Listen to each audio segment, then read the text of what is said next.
Hello, I'm Chuckles. This is the third vlog. I'm hoping I'm getting some kind of rhythm going here.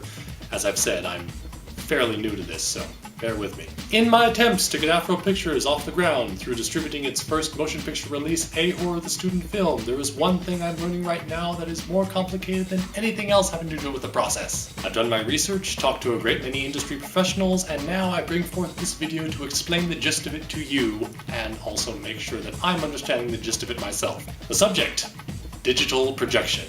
See, most theaters nowadays use digital projectors, especially small independent cinemas. It's just more cost effective to do so. All of these projectors are standardized, and it takes a certain format to be able to play through the projector properly. I learned this the hard way when I screened a rough cut of A Horror to a small audience at the Cameo Cinema, the local theater in St. Helena. The sides were compressed so it was a square format, it was elongated this way, it was so dark you could barely see anything, it just looked like garbage.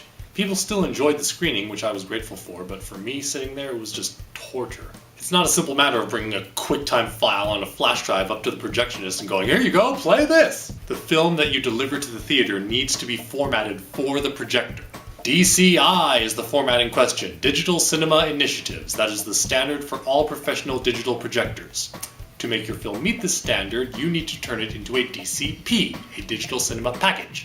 So you have your final movie. That gets converted into a series of still images, which is then wrapped up in a DCP, which is then put onto a DCI-compliant external hard drive, which is delivered to the theater and ingested into the digital projector, which plays back in 24 frames per second and projects your film onto the big screen. So, the question is, do I pay a company to do this, or do I create a DCP myself? If I create it myself, it costs very little. If I pay a company, it'll cost a bit more. Now, most of you might say, why is that even a question? Come on, man. Pay to have the guarantee of a professional company getting it right. Fair point, and if I was just making the one film, then it would be no question. However, because I am a filmmaking company and plan to continue to produce films and deliver said films to theaters, crafting a DCP is something I really should know how to do. And there is a local theater nearby that might let me test out my homemade DCP. Well, one way or another, I will soon have the answer. As a matter of fact, I'm just about ready to kick off my Seed and Spark campaign. Details about that in the next vlog.